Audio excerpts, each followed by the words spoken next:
Más completo que un texto hoy, cuando todo es un tweet, cuando todo se dice en una línea, cuando todo es un TikTok de 30 segundos, cuando todo es un recorte, una declaración en un titular. ¿Cómo no vamos a valorar un trabajo completo, una reflexión completa, impresa? Es nuestro columnista, ahí está, gracias. Más allá del PIB, el otro desarrollo de Gabriel Loza Tellería, columnista nuestro, colaborador, columna también vertebral de esta mesa de economía. Ha sido un economista que ha cumplido altas funciones y que hoy es uno de los expertos a quienes siempre consultamos. Gracias, Gabriel, por traernos el texto y por compartirlo hoy y permitir una primera mirada en este espacio tan corto, en este programa, para invitar a la lectura. Gabriel, bienvenido como siempre.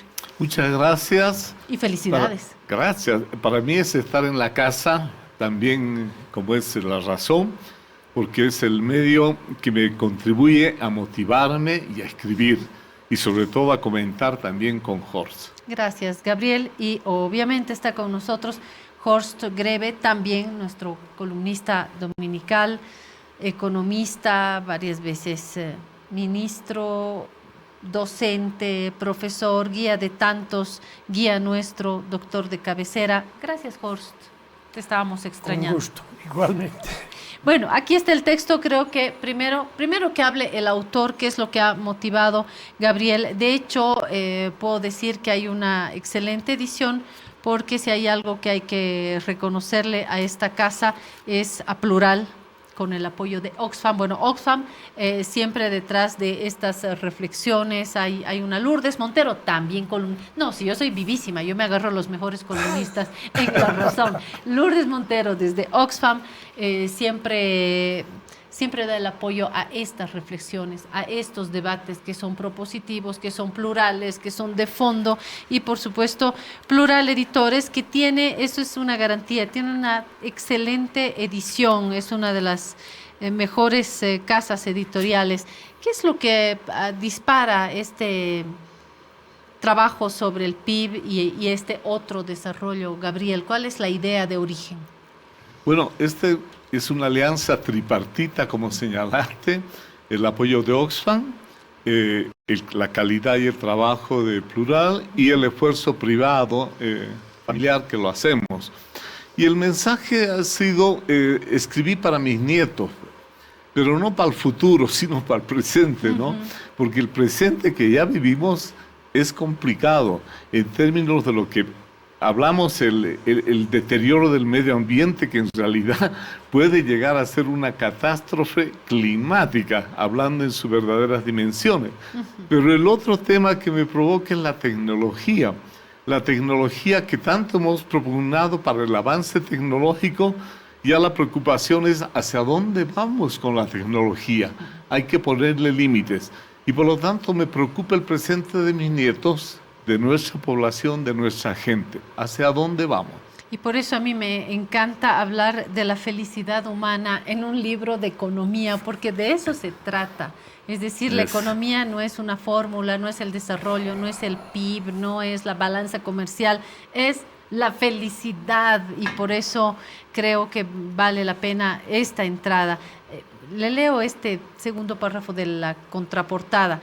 Los clásicos, más allá de los determinantes del crecimiento, se preocuparon por la felicidad humana, mientras que la economía convencional entronizó la tecnología como varita mágica, es lo que Gabriel decía, varita mágica del crecimiento ilimitado para alcanzar una sociedad consumista y tecnológica, subestimando el riesgo climático. Y lo señaló Horst en esta mesa de economía, donde no podemos dejar de hablar del desequilibrio medioambiental, que es lo que se está descuidando. ¿Cómo recibe el texto de Gabriel? Horst, me gustaría una lectura ajena al autor. Yo empiezo felicitando a Gabriel. Yo creo que el texto es oportuno. Hay una discusión hoy en día internacional sobre lo que podríamos llamar el futuro del capitalismo, que está sometido a una serie de tensiones y a una serie de desafíos muy complejos. está, creo que en primer lugar, el tema de la perspectiva de graves daños del medio ambiente por el calentamiento global que no ha podido ser controlado. Se sigue con promesas, con compromisos que no se cumplen, se sigue disimulando por parte de los poderosos en el mundo cuáles son las verdaderas causas del calentamiento global. Y tiene que ver fundamentalmente con el modelo energético del país, del mundo. Entonces, y porque hay grandes contaminantes bien identificados también. Está claro, son los países más desarrollados industrialmente los que han destruido los bosques europeos. Europa no era como es ahora, pero hace 200 años han empezado a talar los bosques y hoy en día tienen unos problemas de sequedad, de inundación. Incendio. O sea, incendios, etc. Entonces, esta discusión la prologa Gabriel con una revisión de antecedentes teóricos desde los padres fundadores de la economía política, básicamente Adam Smith, que es reconocidamente el que inició la preocupación por el capitalismo y sus fuerzas motrices, señalando Adam Smith una primera cosa que es muy importante. La principal fuerza productiva, el principal mecanismo para aumentar la productividad es la división del trabajo. Pero hay dos divisiones. Hay la división dentro de la fábrica, que es su ejemplo clásico, y hay la división entre las fábricas, entre los diferentes territorios, entre los diferentes agentes de la economía, ¿ya? Donde entra, por lo tanto, la competencia. Y de ahí han avanzado a lo largo de etapas que podemos caracterizar como los ciclos del desarrollo tecnológico, dicen unos, otros dicen los ciclos de las revoluciones industriales. Según algunos estamos en la cuarta revolución industrial, otros, personalmente me incluyo entre ellos, en la primera revolución tecnológica. ¿Qué es lo que, Horst, la diferencia te permite es la entrar en siguiente. esta categoría? Cada revolución industrial ha modificado instrumentos de trabajo o fuentes de energía. Entonces, después de la revolución de los transportes, la incorporación, la máquina a vapor y el petróleo, ¿qué se esperaba en los años 70? Que ya no se iba a tener una modificación de las condiciones laborales, de las condiciones de trabajo, sino venía la robotización y que entraba como fuente energética la energía atómica. No ha habido la robotización cuando se la esperaba. Ha tardado como 30 o 40 años y hoy en día sí está en pleno desarrollo la digitalización, la robotización, todos los cambios tecnológicos en el modo de producir. Y la fuente energética tiene que dejar de ser hoy en día la energía de combustibles fósiles, pero tampoco se quiere ir a la atómica. Entonces viene la discusión de las tecnologías, las fuentes energéticas no renovables. Hay que sustituirlas por energía verde, por hidrógeno, etcétera, etcétera, que todo aquello que no contamina y no genera grandes desequilibrios en la circulación de la riqueza mundial. Entonces el capitalismo esa combinación tiene que estar presente, no solamente es lo que debería ser por las necesidades que acabas de plantear, Horst, por esa línea de desarrollo y sobre todo por una conciencia medioambiental, tiene que ver también con el poder que de todas maneras ya existe, es decir, hasta agotar, ¿no es cierto?, lo último de las energías que hasta hoy han sido han sido clásicas, eso no va a parar. Así ¿no? es, así está es. Entonces, el desarrollo yo creo de estos que mismos países, ¿no? De los productores de gas, en fin, ¿cómo se transita esto? Estamos en una de las épocas de mayores desafíos para el funcionamiento del capitalismo como tal. Entonces ahí viene la pregunta, ¿qué pasa con las opciones alternativas? Y hay dos. Una, la clásica, que dice lo que sucede al capitalismo es el socialismo. Miramos el panorama internacional, ha habido una época de unos 40 años en que ha habido el socialismo realmente existente, pero con resultados calamitosos y con una destrucción del medio ambiente que no tiene nombre. El socialismo europeo y el ruso, sobre todo en la Unión Soviética, ha destruido el medio ambiente inmisericordiamente y ha dejado unos desiertos.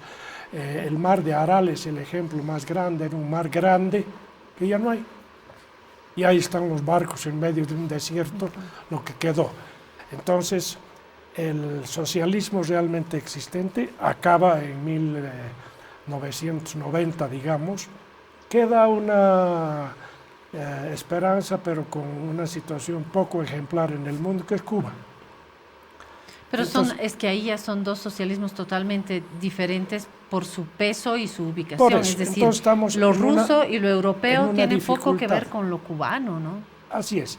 Ahí tiene un punto de entrada Gabriel con su texto que me parece de la mayor importancia.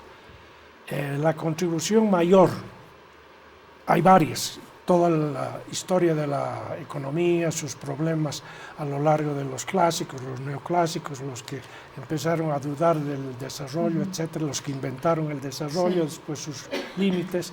El norte y el sur. Así es.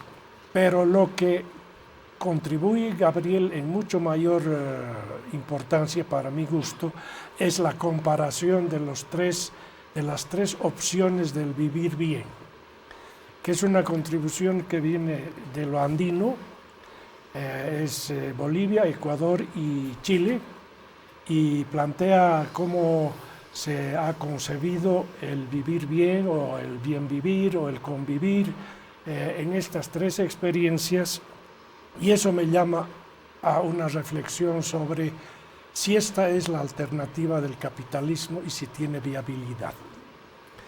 Porque hay una cosa que claramente se ha demostrado en la historia. Muy difícil superar al capitalismo y mantenerse en la competencia, en la rivalidad del modelo económico, ideológico, político, si partes de una productividad muy baja frente a los adversarios. La Unión Soviética era un país, la Rusia zarista era un país sumamente atrasado frente a lo que era Inglaterra, frente a lo que era Europa. El haber intentado construir el socialismo en la pobreza no ha dado resultados en el mundo. Tú tienes que tener un nivel de desarrollo de las fuerzas productivas muy superior al capitalismo para que no te cerquen, no te ataquen y no te destruyan. Ese es el desafío. Mi pregunta es entonces, ¿hay las condiciones de una productividad mayor mediante las alternativas que se están buscando del vivir bien, del bien vivir? Sí, hay alternativas. Yo voy a sumar una más para darle la palabra a Gabriel. Si los lentes socialistas, sea en Rusia, en Europa o en América Latina, o los lentes capitalistas son suficientes o cuánto pesan al lado de esta línea de, no sé si de desarrollo o de correr en la línea de las transformaciones de la economía. Es decir, me da la sensación que hay una línea temporal, vía estas revoluciones, vía la tecnología, que pueden pesar más que únicamente los enfoques comunista o socialista. No sé si se entiende y no sé si mi pregunta vale. Sí, justamente el cambio, el otro desarrollo que llamo más allá del PIB, el otro, empieza en el norte. En los países europeos preocupados por el tema ecológico fueron en el norte la primera preocupación. Y también planteaban que el crecimiento, ya no había que perseguir el crecimiento. Incluso hay un pensamiento que dice el decrecimiento. Es decir, ¿para qué vamos a crecer tanto cuando habla hasta dónde van a ir las fuerzas productivas su desarrollo? La preocupación es que estamos en una nave donde los residuos, los desechos son mayores a lo que nosotros estamos reproduciendo. ¿Y cómo hacemos? No crezcamos tanto, ya no maximicemos el PIB, sino más bien el PIB provoca déficit ecológico. Entonces lo que hay que hacer es que la productividad, el cambio tecnológico nos permite vivir en armonía con la naturaleza. Lo que pasa es que en el sur, esas ideas del norte, como siempre, se fueron imbricando, relacionando con los pensamientos del buen vivir, con el tema de los pensamientos de las comunidades indígenas, con el pensamiento de las raíces de esta región propias.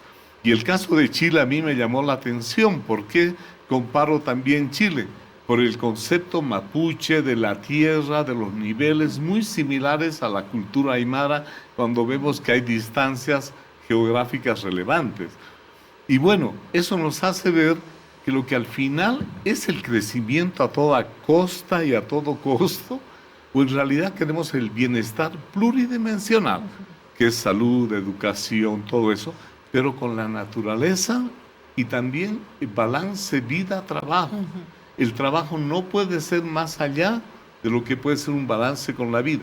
Y el tema de género, que para mí es transversal, es la economía del cuidado, el reconocer el trabajo que no reconoce el PIB que se va haciendo. Esto me devuelve a mi pregunta primera, Horst, porque esto que dice Gabriel me lleva a pensar que no solamente es comprender ese desarrollo, ni siquiera, insisto, ni siquiera sé si es un desarrollo hacia arriba. Esta transformación de la historia de nuestra economía mundial vía estas transformaciones, vía este último sacudón tecnológico que todavía no terminamos de comprender, de asimilar, y el otro peso que lo mencionaba Horst de lo capitalista o lo socialista. Un poco me respondo en parte con lo que dice Gabriel. Creo, Horst, que esta pregunta de hasta dónde crecemos es válida, y ahí sí le encuentro el sentido al esquema ideológico, porque no es crecer por crecer y crecer sobre la base de las grandes desigualdades, es crecer para no solamente una buena convivencia con un medio ambiente que estamos triturando, pero también crecer en función de menos desigualdad, es decir, crecer en función de que todos tengamos techo, alimentación, salud, educación, y eso forma parte de una mirada socialista, de una mirada de comunión con la naturaleza y un crecimiento en el que, si bien va a haber acumulaciones de capital, porque ni el sistema más socialista se libra del sistema capitalista, vamos a tener por lo menos garantizado un crecimiento con normas, con menos desigualdad y sobre todo con acceso igualitario, digno al conjunto. Entonces me respondo un poco volviendo al tema ideológico. Okay. No sé ahí si hay estoy una bien. complicación, porque al máximo que puede llegar el mundo con las correlaciones de fuerza actuales es a un capitalismo con rostro humano. Que eso se ha intentado, que es corregir las desigualdades que genera espontáneamente el desarrollo capitalista mediante la intervención política, la intervención deliberada del Estado para levantar el estándar de vida de los pobres y para los arbolitos, la naturaleza, etc. Pero eso significa que cambia tu modelo de acumulación. Los estímulos para la acumulación de capital son diferentes en este intento de socialdemocratizar el capitalismo y hacerlo más tolerable. Los niveles de pobreza que tenemos acumulados en la historia son, sin embargo, tan grandes que no puedes dejar de crecer. Tienes que crecer, pero de otra manera. El socialismo es otra cosa totalmente diferente, pero requiere un altísimo nivel de desarrollo previo. El capitalismo tiene que haber agotado todas sus posibilidades de expansión y de generación de productividades nuevas, riqueza, etcétera, etcétera. Bueno, lo que postulaba Marx, ¿no? Para Marx el socialismo era el máximo desarrollo del de la capitalismo. Del capitalismo para Así entrar al socialismo. Pero eso se ha cambiado porque lo que es el desarrollo es desigual. El desarrollo, la tecnología, todo eso se desarrolla desigualmente por países, por gente, y se combina con distintas formas. Ahora, no podemos hablar en Bolivia del decrecimiento, por ejemplo. No podemos decir, no hay que crecer, pero hay formas de crecer. El tema de la industria extractiva, por ejemplo, que analizo, es que tiene que es una variable que no lo hemos podido cambiar con el nuevo modelo productivo, social y comunitario. Desde el 2005 hasta ahora seguimos dependientes de la industria extractiva, ¿no? De los recursos naturales. El oro es el principal producto de exportación y el oro es el producto más contaminante que hay en su producción. Pero entonces, ¿qué hacemos? Ahí es donde vienen las opciones de hacer un crecimiento con redistribución, con el tema de la pobreza, el ingreso, un crecimiento que sea más equilibrado con el medio ambiente, y también lo que tenemos que hacer, y en el país nos olvidamos, que este crecimiento no es cuánto voy a sacar el PIB, 5, 10 a toda costa. Lo único, el mensaje, podemos crecer, pero mejor. Hay una condición ahí que yo creo que es importante, y por eso el PIB ha sobrevivido hasta ahora. Es la medición universal y la comparación de todos los países del mundo. Tú tienes que poder medir tu desempeño, tu trayectoria, cómo te está yendo, con una serie de indicadores que hay que construirlos científicamente, hay que construirlos de acuerdo a modelos econométricos, matemáticos, etc. No estoy seguro que existan las condiciones institucionales para ir midiendo ese otro desarrollo que tú planteas, que me parece que es una opción interesante de discutir, debatir, para cambiar la orientación de tus inversiones a fin de que crezcas bien, ¿no? Porque no se trata de no crecer, se trata de crecer bien, distribuyendo. Ahora, eres cauteloso en tu libro, y eso me ha parecido muy bien, en la evaluación del modelo teórico del 2006 con la Constitución nueva y de lo del siguiente año con los ecuatorianos, diciendo no me meto a evaluar cómo ha sido la trayectoria de verdad, porque no ha sido muy buena. Y mucha Pachamama, pero desastres naturales, invasión de bosques, ahorita la discusión en Santa Cruz sobre una carretera en medio de la reserva del bosque, etcétera, etcétera. Entonces, hay que medir. Y los procesos históricos paralelos, porque cuando hicieron carretera en medio de bosques en Francia, pues no había el contexto que hay hoy. Es decir, para hacer las concentraciones que hicieron en Europa, ellos no tuvieron a sus europeos o a sus norteamericanos que les decían respeten por acá. Es decir, ahora, hay que ir viendo estas temporalidades diferentes también. En Europa hay una protesta muy grande hoy en día de las jóvenes. Las jóvenes. El movimiento ecológico más fuerte de los que se llaman la nueva generación es de mujeres jóvenes que están haciendo toda una serie de medidas muy radicales para concientizar a las autoridades que no se puede seguir por este camino. Hay una discusión incluso sobre si es legal lo que están haciendo en protesta, pero son el bastión, son la punta de lanza de una reflexión intelectual, de una reflexión ética, moral, que por aquí no se puede seguir en Europa. Así es. Distinto a lo que tenemos nosotros, que es todavía retórica. Estos libros son el comienzo para un largo debate, y creo que es oportuno empezar ahora, y sería muy bueno que haya un debate amplio, porque a la crítica del modelo viene una protesta que es lamentablemente mucho peor de lo que pueda ser un modelo que aceptaríamos todos como equilibrado, ¿no? Entonces, el libro toca temas que son importantes. Tengo una cosita muy aislada, Horst, hablando de ética. En Europa también tenemos mucha Greta, mucha mujer, mucha joven, que me parece bien, pero mi pregunta también es, una joven europea, una joven francesa, una joven alemana, italiana, y sus condiciones de vida respecto de una joven en La Paz y Cochabamba. ¿Cómo se calienta una parisina? ¿Tiene calefacción en su casa? ¿Tiene calefacción estructural? Nosotros, Horst, ¿tienes calefacción en tu casa estructural?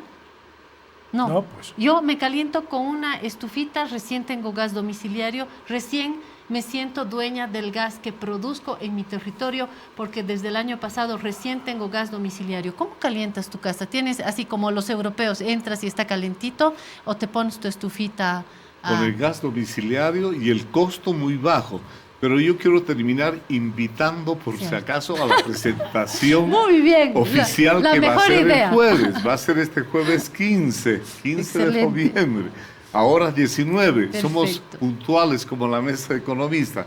Así que les invito a esta presentación que se va a hacer en la FES, en Obrajes, ¿no? En la calle 12. Y quiero también invitarte. ¿En la 14 de Obrajes? En la 14 de Obrajes. Perfecto, Katza se ha venido con su asesora, Gabriel, dice en la 14 de Obrajes. Este jueves, 15 de julio, a las 19 horas, en el Salón Cecilia Quiroga, una gran colega que ha contribuido muchísimo en todos estos proyectos de esta fundación, de la Friedrich Ebert Stiftung, una fundación alemana, que es una verdadera mesa de diálogo sobre estos temas y otros. Así que nosotros también agradecemos a la FES, invitamos a la presentación de este libro y a debatir, a leerlo, a entrar en discusión sobre estos temas. Creo que hemos dado un primer bocadillo, un aperitivo que sea. Un aperitivo para incitar a la lectura y después al debate sistemático, porque hay mucho que debatir, aquí hay mucha riqueza para